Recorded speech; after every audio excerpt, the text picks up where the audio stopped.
Hello friends, मैं मंतोष कुमार आप सबके बीच फिर से एक बार है ना क्वेश्चंस कुछ कॉमन एरर्स लेकर आए हैं। और आने वाला CGL CPO का एग्ज़ाम जो है उसमें आपको बहुत मदद करने वाला है। तो आप इसको प्रैक्टिस करें, देखें, और फिर हम लाइव भी आएंगे और एक टॉपिक वाइज लेकर आएंगे, है ना। नाउन से स्टार्ट करेंगे तो नाउन पे बहुत सारे क्वेश्चंस बना बेस्ड हम लोग करेंगे। प्रोनाउन का करेंगे, इस तरह से।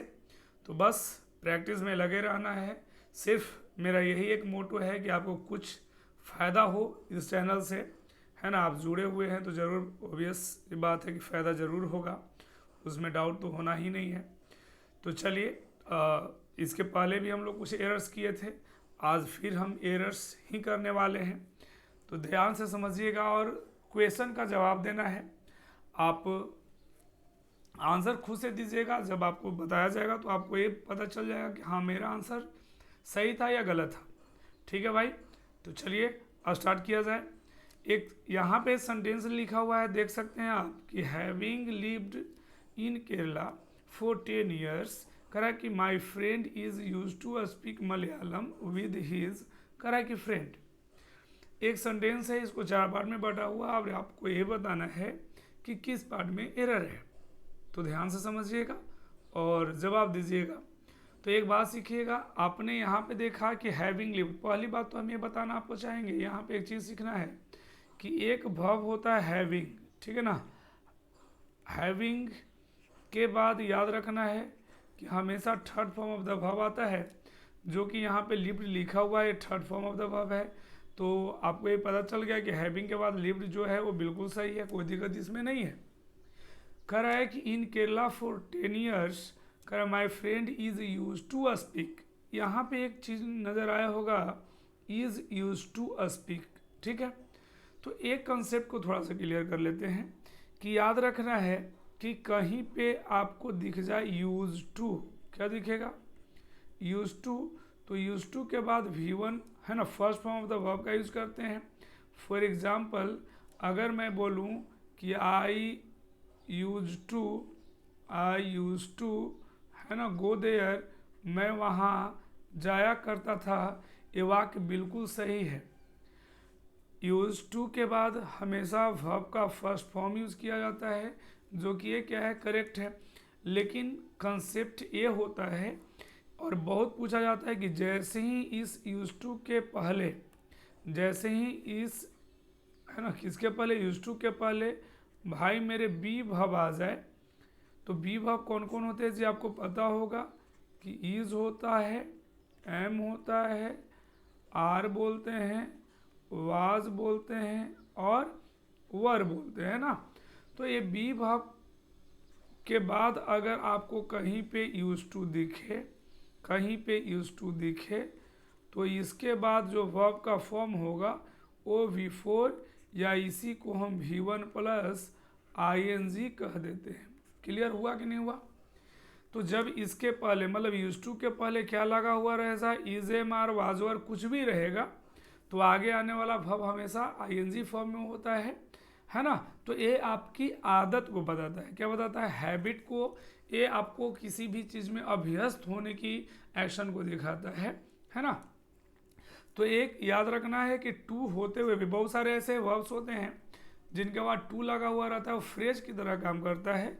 जैसे एक और बहुत बढ़िया वर्ड है, आपने पढ़ा होगा कि लुक फॉरवर्ड टू, क्या पढ़ा, लुक फॉरवर्ड टू। एक और पढ़ा होगा अकस्टम टू, क्या पढ़ते हैं, accustomed to, habituated to, take to. एक और बहुत अच्छा वर्ड है भाई, विद अ व्यू टू, ठीक है। ये सब के बाद टू तो जरूर लगा हुआ है, लेकिन आने वाला जो वर्ब होगा ना वो हमेशा जेरेंड फॉर्म में होता है, ING फॉर्म में होता है। तो यहाँ पे आप जो लिखा हुआ देखे होंगे कि इज यूज टू, तो एक क्लियर हो गया होगा कि सर यहाँ पे स्पीक नहीं होगा, तो क्या होगा भाई, तो यहाँ पे आपको कहना होगा स्पीकिंग, क्लियर हो गया कि नहीं हो गया? चलिए बहुत बढ़िया। तो आंसर कौन सा हो गया आपका? आंसर हो जाएगा आपका सी नंबर। तो कहना होगा कि my friend is use to speaking Malayalam, है ना, Malayalam with his friends. Clear है? तो याद रख क्या हो गया कि बी भाव के बाद अगर यूज टू दिखे तो हमेशा बिफोर आता है। क्लियर हुआ ना भाई? चलो अगला, इसको जल्दी से देखिए और जल्दी से बताने का कोशिश करिएगा। कह रहा है कि I was shocked to see how much my grand mother had aged since the last time we visited her. बात समझिए, एक सेंटेंस में कहीं पे आपको एक कंसेप्ट समझ लेना है कि दिखा अगर सिंस, तो सिंस का मतलब होता है जब से। तो इसके बाद जो टेंस आता है वो आता है आपका सिंपल पास्ट टेंस का। कौन सा टेंस आता है? सिंपल पास्ट टेंस आता है। और उसके पहले का जो टेंस होता है वो आपका प्रेजेंट, है ना, परफेक्ट होगा। कौन सा होगा? प्रेजेंट परफेक्ट, या पास्ट परफेक्ट भी आ सकता है अगर टेंस पास्ट में रहे। पास्ट परफेक्ट भी आ सकता है। बात समझ में आया? तो यहाँ देखिए तो कह रहा है आई वॉज शॉक्ड, ए पास्ट की बात हो रहा है ना, प्रेजेंट की बात हो नहीं रहा है। To see how much my grand mother had age, ये जो हैड लिखा हुआ है ये आपको देखिए तो सीन से जुड़ा हुआ है। सीन्स के बाद जो लास्ट टाइम वी विजिटेड जो लिखे हो ये आपका सिंपल पास्ट में second form of the verb है। क्या है यहाँ पे भाई? Second form of the verb है। मतलब ये पास्ट की बात हो रहा है। तो आगे तो चलो ये वाला बात हमें क्लियर हो गया कि सर ये पास्ट में है ना, सिंपल पास्ट में। तो उसके पहले वाला या तो प्रेजेंट परफेक्ट में होगा या तो पास्ट परफेक्ट में होगा भाई। तो एक बात बताओ, ये जो हैड के बाद एज जो लिखा हो ये आपका थर्ड फॉर्म है। तो हैड आपका क्या हो गया? पास्ट हो गया। मतलब ये भी कंफर्म है। क्लियर हो गया? तो यहाँ पे कहना है कि सिंस के पहले पास्ट परफेक्ट दिया हुआ है, सिंस के बाद सिंपल पास्ट है। मतलब ये सेंटेंस क्या हो गया? करेक्ट हो गया, नो एरर हो गया। अगर उस हैड के जगह पे सिर्फ कह देते, है ना, कि मदर एज्ड, तो फिर गलत था। ठीक है? या तो प्रेजेंट परफेक्ट लाओगे या पास्ट परफेक्ट आ सकता है, दोनों में से कोई भी चलेगा। क्लियर? अगला क्वेश्चन, इसको थोड़ा ध्यान से समझिएगा। कह रहा है कि the lady approached me timidly and trembling slightly she sat down, कह रहा है बिसाइड्स मी। तो इस क्वेश्चन को थोड़ा देखिए और बताने का कोशिश करिए कि एरर है तो किस पार्ट में। चलो जल्दी से अब बताइएगा। तो भाई मेरे एक चीज़ आपने सीखा होगा, एक वर्ड के बारे में सुना होगा बिसाइड और एक होता है बिसाइड्स। तो पहली बात को ये समझ लीजिए कि ये बिसाइड क्या होता है और ये बिसाइड्स क्या होता है। ध्यान दीजिएगा। तो बिसाइड का मतलब क्या होता है? इसको बोलते हैं के बगल में, हम बोलेंगे by the side of, by the side of, के बगल में। और बिसाइड्स का मतलब क्या होता है? के अलावे, इन एडिशन टू। क्या बोलते हैं इसको हम? इन एडिशन टू, के अलावे। तो बिसाइड्स का मतलब होता है के अलावे, के छोड़कर, के अतिरिक्त। लेकिन बिसाइड का मतलब होता है के बगल में, के बगल में। तो एक बात समझिए कि जब बात बैठने की हो रही है तो के अलावे की के बगल में। तो वो यहाँ पे, सॉरी, यहाँ पे एक चीज़ और सीख लीजिएगा, एस नहीं होगा, यहाँ पे डी होगा, डाउन लिखा हुआ है। क्लियर है? ये हो गया है टाइपिंग में से, कोई दिक्कत नहीं है भाई। तो सेट डाउन होगा। तो बिसाइड्स नहीं, हमें क्या कहना होगा? क्या कहना होगा? बिसाइड कहना होगा।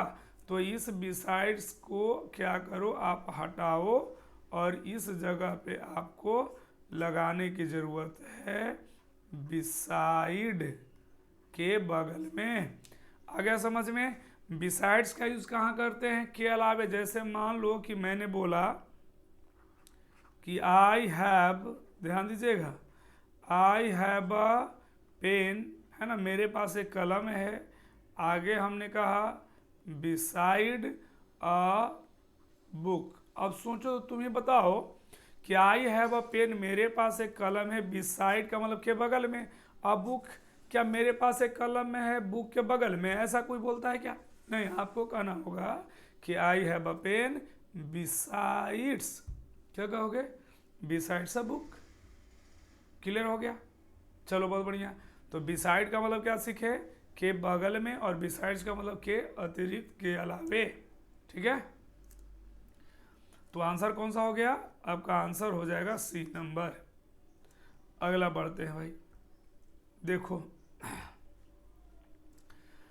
ध्यान से इसको जवाब दीजिए, खुद से सोचो और आपको आंसर देना है। ठीक है, कंसेप्ट समझना है कि जिस कंसेप्ट को अगर आपने पढ़ लिया तो फिर इसे आए कहीं पे भी क्वेश्चन मिले तो आपको छोड़ना नहीं है। तो देखो तो क्या होना चाहिए, चलो बहुत बढ़िया। तो आपने एक चीज़ पढ़ा होगा ऑर्डर के बारे में, किसके बारे में पढ़ा, करा इंटरिंग द करा hotel he order for a drink and sumptuous dinner. यहाँ पे एक ऑर्डर जो होता है ना, ये ऑर्डर का यूज बाबू दो तरह से किया जाता है, ध्यान दीजिएगा। ऑर्डर का यूज दो तरह से किया जाता है। एक तो ऑर्डर बनकर आता है आपका नाउन, क्या बनकर आएगा, नाउन। एक बनकर आता है आपका वह। ठीक है जी, तो बात समझिए, जब ये ऑर्डर नाउन बनकर आए तब इसके साथ आप प्रीपोजिशन लगा सकते हो। ठीक है, लेकिन जैसे ही इसका यूज भाव के साथ हो जाए, भाव के रूप में हो जाए, तो आपको बोलना है नो प्रीपोजिशन, प्रीपोजिशन नहीं लगाओगे। कहो सर कैसे, फॉर एग्जाम्पल ध्यान दीजिएगा, जैसे हमने कहा कि ही गेव मी, ध्यान दो भाई, and order for 2 cups of T. एक सेंटेंस है। यहाँ पे बताओ कि ऑर्डर का जो यूज हुआ है कैसे यूज हुआ है, नाउन के रूप में हुआ है या वर्ब के रूप में। तो आप कहो सर कि तो नाउन के रूप में हुआ है, क्यों, क्योंकि पहले आर्टिकल लगा हुआ है। तो ये नाउन के रूप में जैसे यूज हुआ तो हमने कहा कि प्रीपोजिशन का यूज होगा, मतलब यहाँ पे फोर कहना क्या है, बिल्कुल सही है, यहाँ पे ऑर्डर फोर होगा। लेकिन इस वाक्य में देखिए तो ये ऑर्डर का यूज आपने कैसे किया है जी, वर्ब के रूप में किया है। क्या किया है, वर्ब के रूप में। जैसे ऐसे एक चीज़ और सीखे होंगे अगर कहीं नरेशन वॉइस पढ़े होंगे तो, कि ही ऑर्डर्ड, क्या बोला, ही ऑर्डर्ड टू मी, या आप बोलते हो ही ऑर्डर्ड मी। तो आपने बिल्कुल, ये छोटा सा बात है, आपने समझा जरूर होगा कि sir he ordered to me तो हम लोग नहीं पढ़े, हमने क्या पढ़ा, ही ऑर्डर्ड मी। क्यों, क्योंकि ऑर्डर यहाँ क्या बनकर आया, वर्ब। तो वर्ब बनकर आया तो प्रीपोजिशन का यूज नहीं होगा। तो यहाँ पे क्लियर हो गया कि यहाँ से आपको फोर को क्या करना होगा, हटाना होगा। आंसर कौन सा हो जाएगा, बी नंबर, इसका यूज यहाँ पे जरूरत नहीं है। समझ में आ गया ऑर्डर को लेकर, है ना। चलिए बहुत बढ़िया, अगला देख लीजिए। यहाँ पे बताइए कि एरर है कहीं कि नहीं। कह रहा है कि having deprived of their houses in the present earthquake they had no other option but to take shelter in a school, है ना। अब देखिए बात ऐसा हुआ है कि वो लोग क्या हो गए हैं जी, वंचित हो गए हैं, है ना, किसे, अपने घरों से। इन द रिसेंट अर्थक्वेक, जब अर्थक्वेक आता है तो लोग खुद बेघर हो जाते हैं, किसी के द्वारा करने की जरूरत नहीं, वो खुद बेघर हो गया है। तो they had no other option, अब उनके पास कोई दूसरा ऑप्शन नहीं है ना, बट टू शेल्टर। यहाँ पे देखो नो अदर लिखा हुआ है, तो एक चीज़ और सब सीखिएगा कि नो अदर है तो बट के जगह पे आपको यहाँ पे क्या करना होगा, है ना, हम देन का यूज़ कर देंगे, है ना। यहाँ पे अदर देन होगा। एक बात ये भी गलत है, ये भी पार्ट में गलत है कि no other option then to take shelter होना चाहिए। अब एक बात और सीखिए, यहाँ पे जो लिखा हुआ है having deprived of their houses, तो ये एक्टिव वॉइस में है कि पैसिव वॉइस में, सोचिएगा, थोड़ा सा बात को समझिए और बताइएगा। तो यहाँ पे having deprived of their houses, ये जो लोग हैं वो खुद से हुए हैं वंचित कि किसी चीज़ के द्वारा हुआ है, खुद से सोचो। यहाँ पे वंचित खुद हुआ है कि किसी चीज़ के द्वारा? तो कहो सर कि एक घर से अपने बेघर हुए हैं तो किसी चीज़ के द्वारा हुआ है ना। जब अर्थक्वेक आया तो इन्हें क्या कर दिया जी? बेघर कर दिया, है ना। तो एक बात सीखे हैं कि ये जो हैविंग है आपका ना भैया, क्या है ये जी? ये जो हैविंग है, तो हैविंग के बाद थर्ड फॉर्म यूज होता है कब? जब बात एक्टिव फॉर्म का होता है, एक्टिव वॉइस का होता है। लेकिन याद ये रखना है कि जैसे ही बाबू हैविंग के बाद बीन लगाओगे और बीन के बाद थर्ड फॉर्म लगाओगे तो ये काम करता है पैसिव का।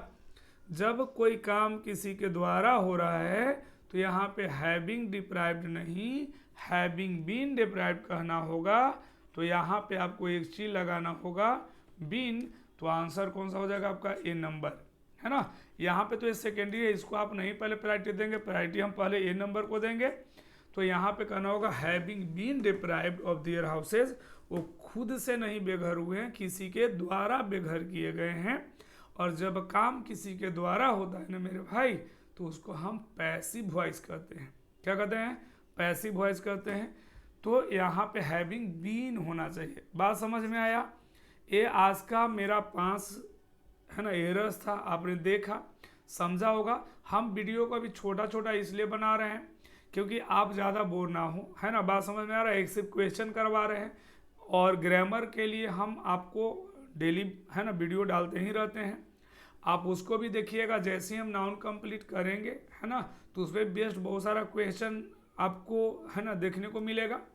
और हम टॉपिक वाइज भी जल्दी से लाने वाले हैं, हर एक टॉपिक वाइज, है ना, यूट्यूब पर पढ़ेंगे। कोई दिक्कत नहीं है, बस जुड़े रहना है।